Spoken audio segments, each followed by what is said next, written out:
Well, it's Thursday, and you all know what that means. As you know, we have TNA. We're only one day away from their upcoming event, the Under Siege. We're going to see some interesting matches going on.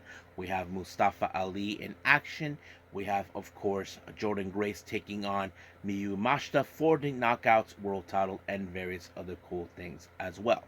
Then we move on with Ring of Honor making their appearance at Daly's Place. Very interesting matches. We do see the feud between the infantry and the outrunners. We do see Nyla Rose in actions and various other cool things as well. But first things first, we're going to be reviewing, of course, the much recent Gatoh Move show, the Road to Korakuen Challengers, that took place back on the 13th of April, but it wasn't put on their YouTube channel until the 19th. We have some very interesting matches taking place. We'll be talking about that too. And then we move on with, of course, as you know, the Golden Week fight week, whatever it's called, has already started this past weekend. Stardom has begun with many matches, and I think we're going to see pretty good ones as well. This one, of course, features Tam Nakano and Starlight Kid teaming up for the first time, taking on the members of Odo Tai, and we're going to see some other good matches as well.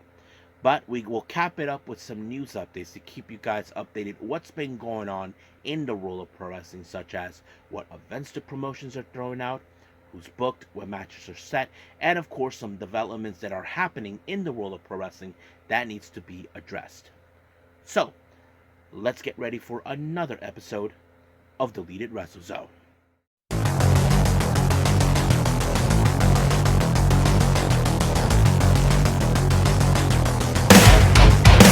Are you ready?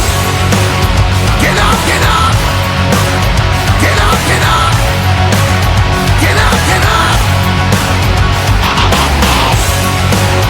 Get up, get up! Get up, get up!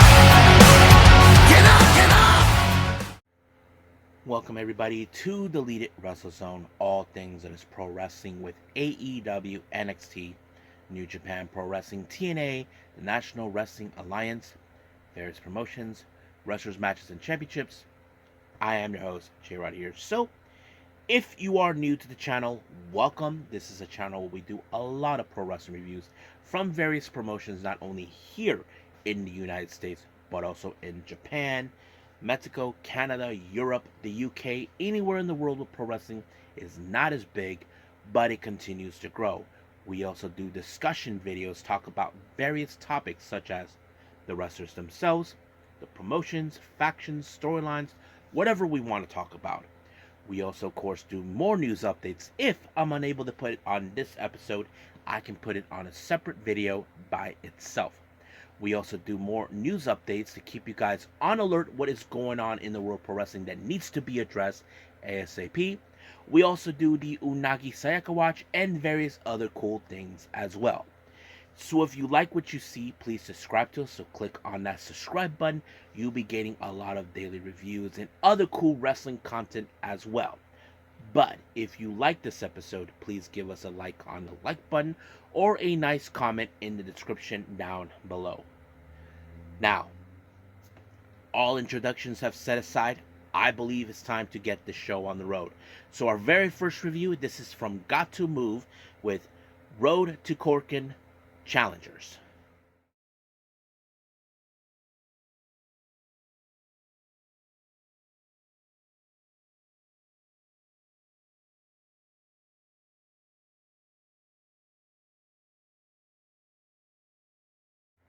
Okay, our first review, Gatoh Move Pro Wrestling, with their latest Gatoh Move show, um, Road to Korakuen Challengers. Now, this particular day happened on the 13th of April, but it wasn't uploaded on their YouTube channel until the 19th of April, and it took place at the Kitazawa Tokyo Hall. This is the same one where I mentioned Gambari Pro's events and Tokyoshi Pro and various other places. Now, it opened up with Mei Shiruga doing her performance along with Chiko Shikawa, but due to the circumstance, Mia was supposed to be in this I did talk about Mia, and of course, hopefully we get to see her back. However, nonetheless, the performance was good. Let's begin with our very first match. We have tag team action. We have Chonchiru and Lee Yoneya Macau, who is in fact Coyote Unema, dressed up in karate-looking martial arts kung fu style in a panda head, take on Iri Kanai and Hoshitango. Now, I know some of you who've seen Hoshitango. He's a big individual, former Argentinian sumo wrestler. You probably thought the advantage goes to him because he's huge. No. You look at Chonchiru, who has experience dealing with bigger individuals. That's because he always has a catchphrase. So what if he's big? That's who he would. That's what he would think. Now, however, of course, the X factor is Kanai, Iri Kanai. Kanai, in fact the latest rookie at the age of 40. So basically, she would have been the primary target. But it was, of course, Lee with the O'Connor roll that allowed her to pick up the win, and just like that, both Kung Fu Masters won it. So, yes, that's how it ends. Now, our next match, we have a six-person tag match. We have team number one, Kiko Shikawa, Sayaka, and coming from Colors, Yuko Sakurai. They take on Mochi Natsumi, Antonio Honda, and Tokiko Kirihara. Now, of course, we were going to see some basic tricks coming from Antonio Honda. But however, that was not an effective, because you would think that would have played out in a good way. It did not. But however, it was, of course, Antonio Honda with the bridge onto Chi that pick up the win. However, from my point of view, it looked more like Chi did kicked out, but the referee made the call. It was over. Chi was not too happy how this match ended. But as the old saying goes, the referee made the call, and it's final. Sorry, Chi. But anyway, let's keep moving on. Our next match, we have singles competition. We have, coming from Gambare Pro, we have Chuichiro Katsumura taking on Balin Aki. I thought this match was fantastic due to the fact that we know that Katsumura has grappling techniques, and you would think that this would have been a match where, of course, Balin Aki would try to use that type of ability. Well, it was, of course, Katsumura who had a guillotine headlock that put away Balin Aki, and Aki had no other choice but to tap. Now, our next match, we have Sayaka Obihiro taking on the Bunny, Mizuki. That's right, Mizuki. Those who do know, Mizuki was trained by none other than Emi Sakura. So it would make sense. Those two ladies were trained by the same person. So it would have been interesting. Now, of course, for me, Mizuki was the fan favorite because everybody knows who she is. If you're not a big fans of Tokyo Pro, then you guys are on the wrong bus. But nonetheless, it was, of course, Mizuki with a double foot stomp onto Obi to pick up the win. So, nonetheless, it was great. Now, our next match, we have a very interesting tag match. We have Black Mansuri, who recently made an appearance in Choco Pro, teamed up with his buddy Sawada Kamen to take on Emi Sakura and Masahiro Takanashi. Now, don't know why Black Mansuri showed up, but he did. He showed up. He teamed up. Now, you would think that Black Mansuri would have been the X factor to pick up the win. No, it was, of course, Emi Sakura who picked up the win when she pinned, what's the name? Sawada Kamen. So it just ended like that. Now, our next match, we have the de facto leader of Colors, Saki, and those who don't know either, Saki was also trained by Emi Sakura. She faces with one of Emi Sakura's prize students, Mei Suruga. Now, of course, fan favorite in this match by many people would assume Mei Suruga, since this is her house. But Saki has more experience than Mei Suruga combined. That would have been the X factor. But however, the only thing that Mei Suruga had to rely on her speed. That wasn't enough because it was Saki with the Kawaii Buster that put away Mei Suruga, allowing Saki to pick up the win. And I thought the match was pretty good, so that's how it ended. So I think that's pretty much it, what we have for Gatoh Move. I believe it's time for our next review, and that is none other than Stardom.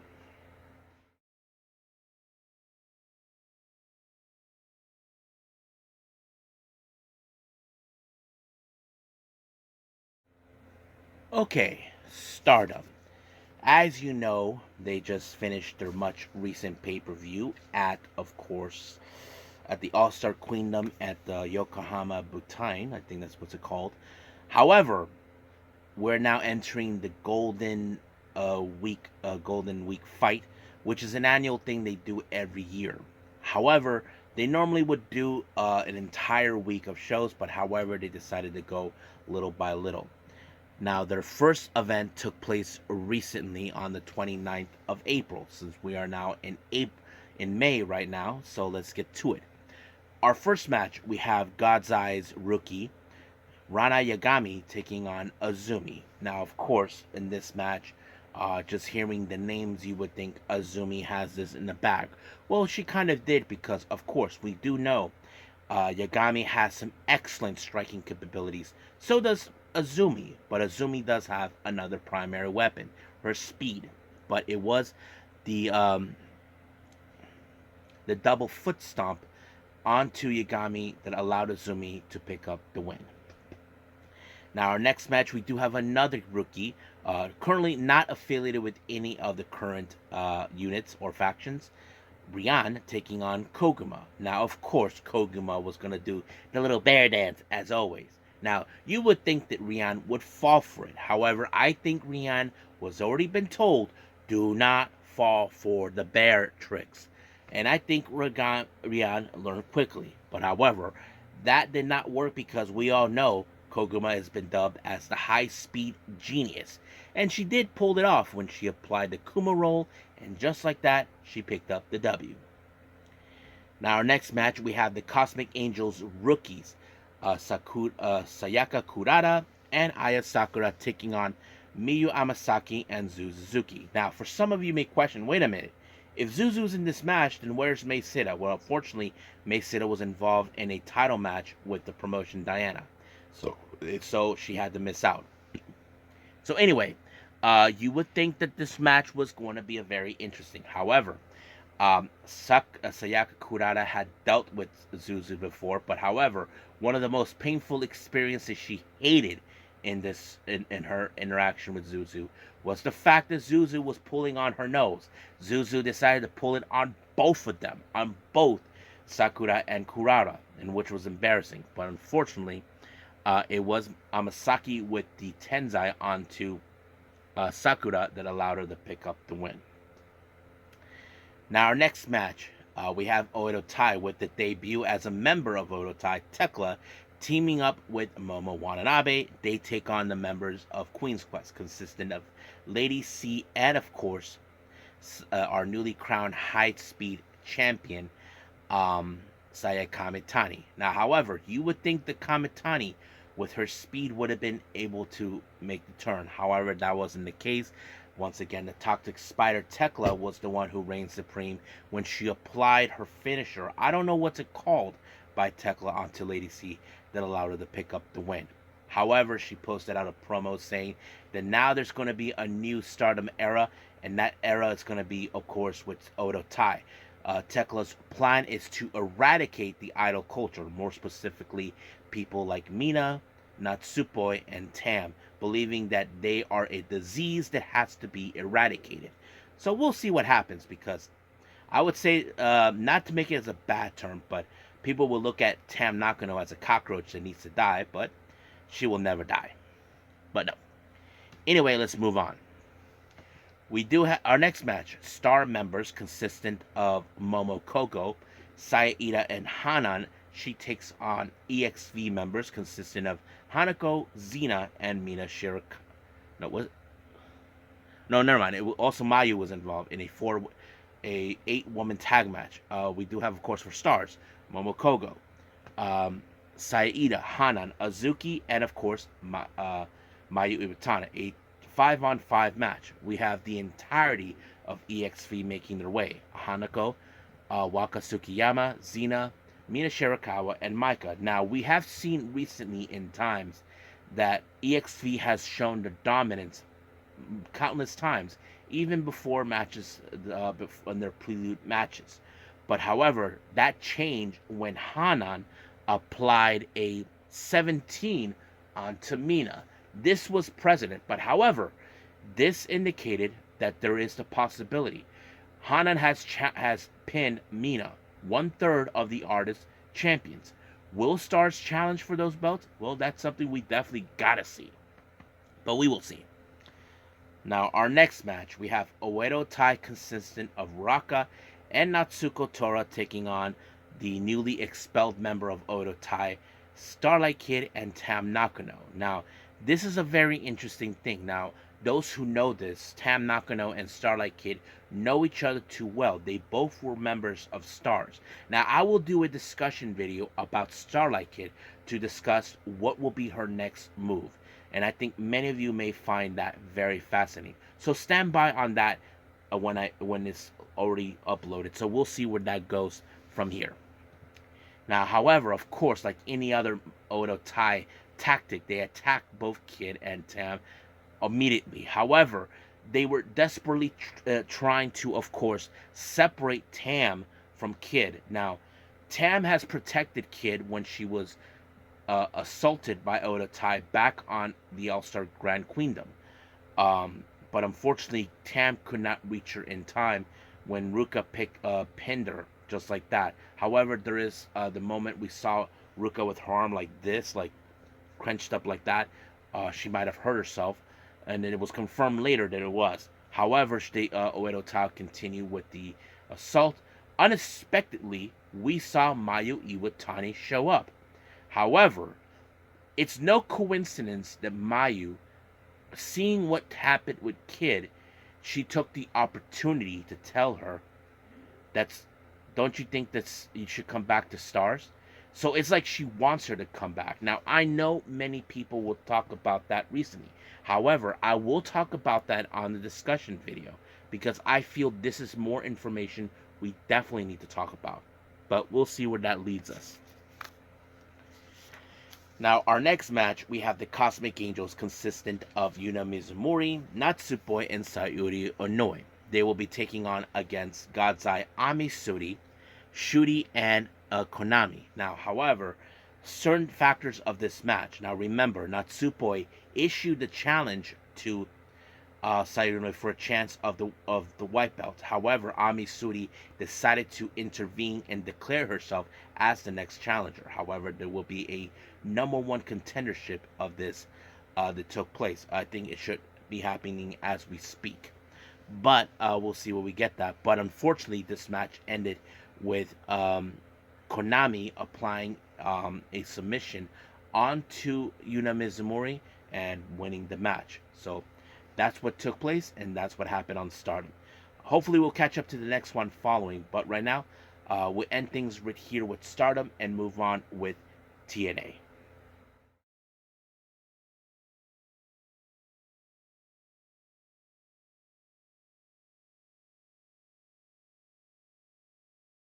Okay.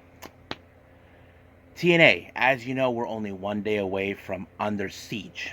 A lot of things could happen before then. However, let's begin how it started. It started up with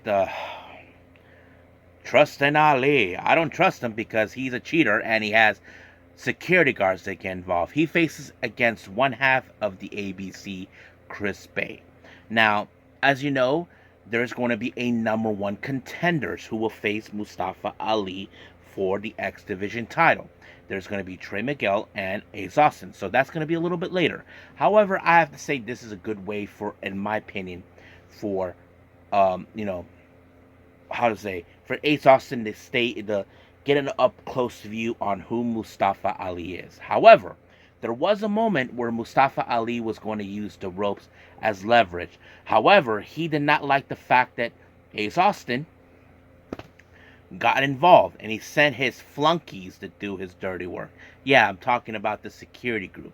Sooner or later, someone's gonna whack those guys out of business. But nonetheless, as always, the dang security guards getting in the way, allowing for, of course, Mustafa Ali putting the 450 splash. But however, if Ace Austin wins, he needs to be having the eyes at the back of his head when it comes to those jerk monkeys. We'll see what happens. Now, our next match. Now, as you know, we do have the TNA Knockouts tag team titles will be defended. Spitfire, Danny Luna, and Jody Threat will be defending the belts against Alicia Edwards and Masha Slamovich. Now, Masha Slamovich cashed in her rematch clause, and this time, instead of teaming with Killer Kelly, she teams up with Alicia Edwards. Now, Alicia, who feels that I'm being left out, I need to have a belt for the system to prove that the system works. However, we did hear in the commentary section, Lars Fredrickson, who you may know from Rancid, was in the house and in full support of Spitfire. But this was supposed to be a one-on-one match. Thanks to the distractions, Masha Slamovich got involved and gave Danny Luna the snowplow, but this did not take kindly to Lars Fredrickson. I have to say, I have a feeling that he's going to get involved to ensure that this match ends fairly. This guy's a big fan. Now, those who don't know, Lars Fredrick is friends with Ruby Soho. But yeah, so we'll see what happens when that tag match happens. Now, our next match, we have Alex Hammerstone versus Cody Deaner.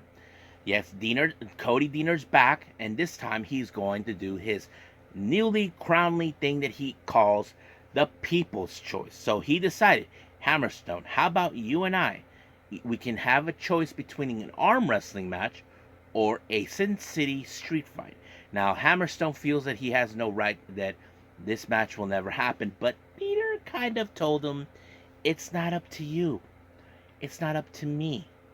It's up to the fans. So people voted for the Sin City street fight. Now, you would think that this would be a interesting way. However, Hammerstone did not want this. But however, you know that he was going to do a hurting on Deaner to send a direct message to Jake something. And that's exactly what it will happen. He put Deaner in a torture rack and, of course, had no choice but to tap.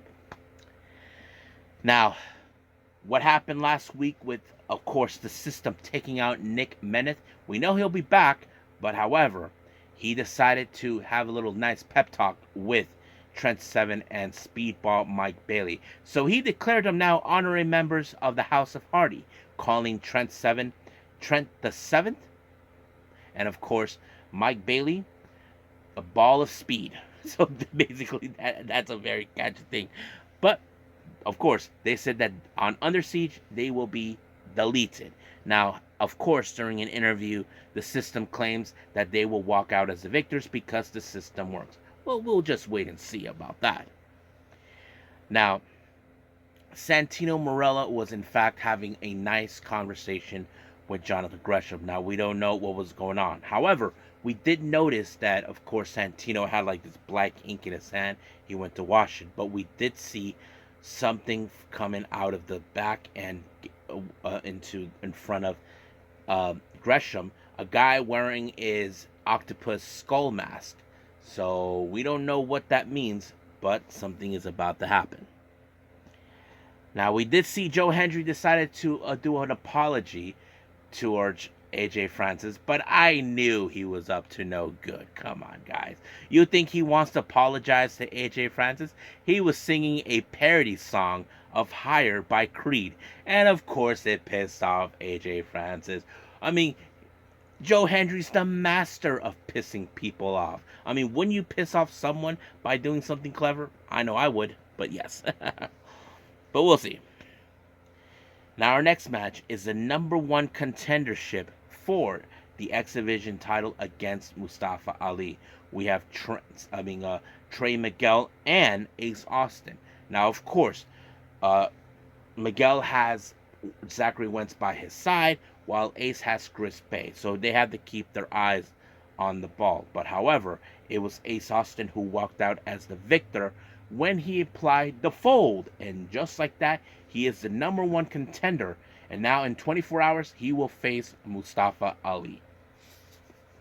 Now, we did see a very interesting video promo coming from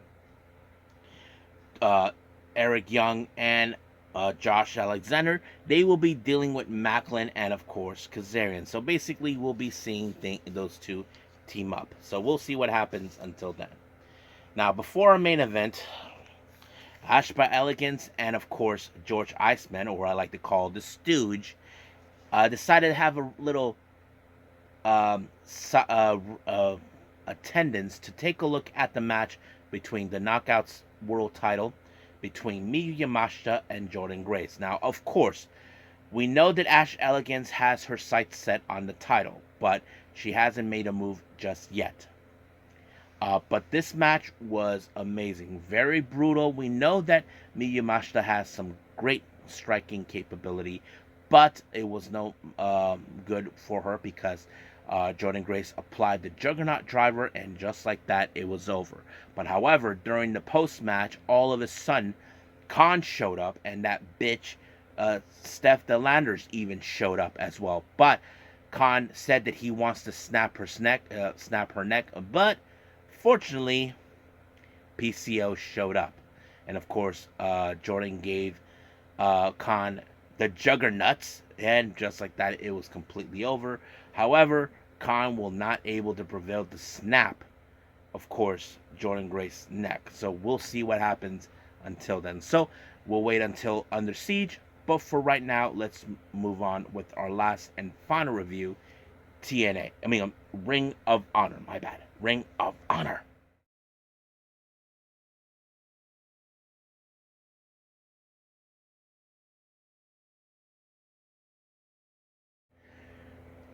Okay, Ring of Honor. And I think this is the first time being in Daly's place, but this one was a very short one.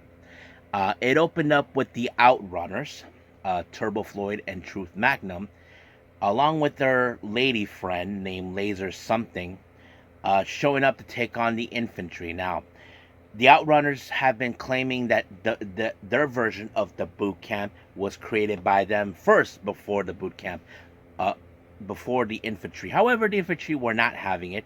Trish Adora took care of Laser and all that. But, however, you would think that somehow one of these teams will be the ones to write to have, how to say something this.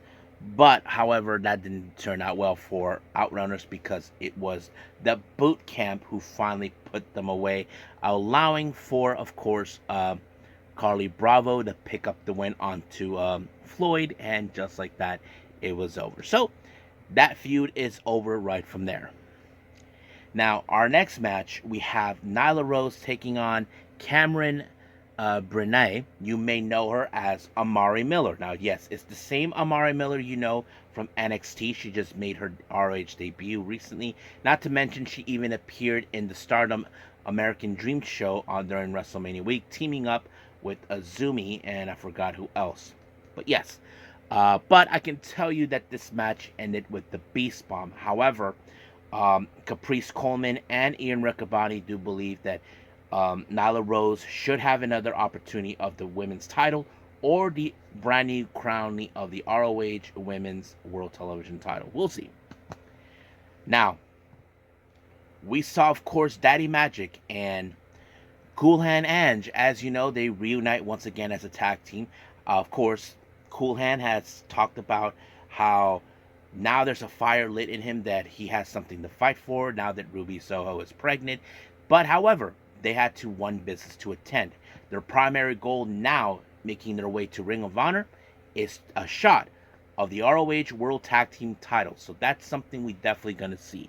I would like to see those guys win those belts. What do you guys think? I would see it. You would see it. Yes, we'll see. But speaking of the World Tag Team titles, Bennett and Taven put themselves in a proving ground match against a group called the Crown. Now, I don't know who are these guys, but just to make this short, this little review a little short, yes, the Undisputed Kingdom won thanks to Bennett when they applied a spike pile driver, and just like that, it was completely over. Now, our next match, we have Teo Leona taking on Jimmy Wild. Don't know much about him, but this match ended with the pounds. Just like that, it was completely over. Now, our next match, we have the Dark Order. Now, as you know, they are the fan favorites in Daly's place because they've been well recognized since. Who could forget how things have turned out for them, for the better and for the worse, before Brody joined, right when Brody Lee joined, and then after he passed. But it was nonetheless, they faced against Zicky Dice, Sean Maluda, and Adam Priest. But it was, of course, the Pendulum Bomb that put away Priest, and of course, Reynolds was the one that picked up the pinfall. Now, video message coming from none other than the Iron Savages and Jack Jameson. Of course, you know what they're gonna say. I don't need to go through that. But anyway, next match we have John Cruz, the one person that Serpentico dislikes, shows up, and so is Aaron Solo. However, Aaron Solo, this is one of those matches where he wants to prove that he should be on the television show with Johnny TV and his wife Taya. He picked up a pretty good, impressive win with the spinning kick, and just like that, he wins. Now, our main event features Robin Renegade versus Queen Aminata. Now, while this match was taking place, we did see Athena and Billy Starks watching. I'm sure they're hoping that Robin Renegades put away Queen Aminata once and for all, but however, that didn't do any well. It was the headbutt, then the air raid crash for Queen Aminata to put her away. So, the obvious question is, could Queen Aminata be the next potential winner to beat maybe Athena for the ROH women's title? I think she should aim higher, and I think that would be a perfect opportunity. But we will see what happens next week. But for right now, I think we are done with our reviews, and let's move on with our last and final thing, news updates.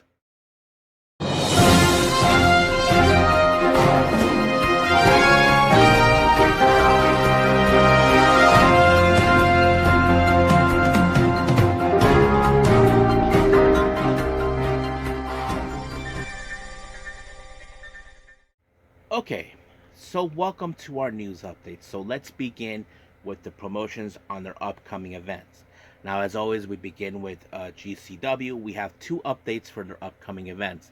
Now, don't forget, this coming Friday, we have the Rather You Than Me event. They announced that Miyu Yamashita will be in action to take on, he's a bad boy. Yep, Joey Janela. So that will be in action. However, for Cinco de Mayo, we have, of course, the World on Lucha by Gringo Loco. They announced for Demos taking on Cole Radrick, and I think that's going to be a fun match. Now, they also announced for Friday on May 3rd, there's going to be a House of Glory show. I think this one's probably going to be produced by Mike Santana, called the Puerto Rican Weekend. Now, I don't know much about it. I'm just putting it out there for all of you. MLW has announced for a match on, of course, in a non-Azteca Lucha event. There's going to be a False Count Anywhere match between the leader of Contra Unit, Mads Krul Kruger, taking on the one-man militia Matthew Justice in a False Count Anywhere match. Now, it's been a while since we've seen Sukeban. They'll be making their way to LA at the Trinity Auditorium on May 3rd. I believe, on May 30th, I believe. So let me pull that up real quick for all of you so we can get that. Oh, here we go. So this is the full match that's going to happen. The main event will feature, of course, the Sukeban World title will be defended. The current champion, Commander Nakajima, will defend it against Crush You. Now, I'm not sure if she'll drop it. As you know, we know Nakajima has announced that in August she'll be retiring. So who knows how this is going to end. We do have a bit of a 4-way match. We have Rina Yamashita versus Lady Antoinette, portrayed by three-way match. We have Risa Serra, and of course Atomic Banshee by Ran Kaicho. So yep. We have a tag match. Saki Bimi, portrayed by Saki, and then Babyface by Amchan. They face against Konami and Queen of Hearts, played by Miyuki Takase. Then we have a very interesting singles match. We have Suri Bomb, played by Suri, versus Maya Mushi, consistent of Maya Yuhiki. Then we have Supersonic, consistent of Natsuki Tayo and Stray Cat Tomoka Inaba, taking on Midnight Player Aoi and Atokun Chan, Coyote Yonayama. So that's pretty much what's happening on that particular day. West Coast Pro also with Oasis Pro for their Dennis Richmond Invitational event. They'll happen on June 29th. They announced for a second entrant, and that is Jaya Jewel. And then finally, match has been announced for the Sugo event by Kitsune Women's Wrestling on the 14th of July. They announced for Skylar Slice taking on Helen Charlotte Campbell. So yes, so that's going to happen on that day. Now, the president of Bushi Road, now running Stardom, President Tora Okada, was interviewed about, of course, his as you know, he had to produce his first event in Stardom overseas at the U.S. So basically, he's taking the first step about going global, and this is what he had to say. This is the first time I was approached about producing a show in the United States. Was during WrestleMania week. Stardom American Dream, the Keystone State 2300 Arena, Philadelphia. I heard from New Japan of America's office that they hadn't had any plans to run shows in the U.S. since 2019 until now. So I wondered if if the change in management would mean there would be a possibility of changing the rules that let us promote shows in the U.S. again. You know what? I think Okada is not such a bad dude. I know many people were upset with Rossi being fired, but I think many of us would say, I can speak for myself, we would love to see Stardom do shows out here in the States. I mean, if they do a show in LA, I'm definitely would go. I don't know about your respected region, guys. What do you say? Tell me. Leave a comment. As you know, this coming Saturday, AEW will have two back-to-back shows, a Collision and Rampage. So we will not have a Rampage show on Friday, so that's going to be a lot more simpler for me. What else? Oh, yes. Okada's wife, Suzuko Mimori, will be moving also in the U.S. due to the fact that, of course, now that her husband, the Rainmaker Okada, is now has a big major contract with AEW, it would make sense. So they just announced. Now, if you guys remember, during the Grand Princess, Maki Itoh had a match with Minoru Suzuki. Someone asked her who would be the next old man she would fight, and this is what she had to say. I think many of you would find it interesting. Let me pull that up. She says, "Oh man, John Moxley." She laughed. Yeah, I like a crazy old man like Nick Gage, old man like I like crazy old crazy man. So basically, she's willing to face him. I don't know. What do you guys think? I would see that. Will Ospreay made an appearance at the AEW Restriction, which is the podcast where they're being interviewed. This is what he had to say about revealing that he had a little chat with AJ Styles, who reached out to him about during his free agency, giving him advice where to sign. Ospreay has often cited AJ's work in TNA as one of his inspirations to become a wrestler. Now he keeps an eye on him throughout his wrestling career. So it looks like AJ Styles is keeping an eye on him. So very nice of him. We'll see. Julia Hart has posted on her Instagram page. As you all know, she's injured. She has one of those things that will hold your arm. So she seems okay, but we don't know when she'll be back. Actwres Girls has announced that two of their talent, Ayano Ire and Riko Fukayawa, they will be taking part in an upcoming film that is produced by the promotion Ice Ribbon called Ring of the Living Dead. It's no secret that Ice Ribbon has done something like this before. This is how they discovered Risa Sera, so it would make sense. Now, don't push your luck about Ayano Ire and the other to hopefully join Ice Ribbon. Just don't make that happen. Now, finally, our last development, Ethan Page. It was announced that he is no longer in the AEW Ring of Honor roster. It's still unclear what's going on. I'm sure, hopefully, I can find more information about it. So we'll see what happens. But for right now, I think that's pretty much it. What we have for everything in our news updates. I think we already done with our reviews. So let's just call it a day. Well, I hope everybody enjoys this episode. Coming up, as I said before, no Rampage for the next episode.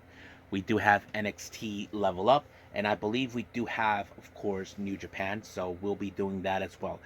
I'm not sure if I will be able to do another review. I'm behind on the Choco Pro stuff. I'll see if I can do that fast as possible. If not, then we'll just see what happens. But as of right now, I will see you guys on the next DWZ time. Same DWZ channel. I must bid all of you adieu. So, goodbye. And have a nice day. Bang.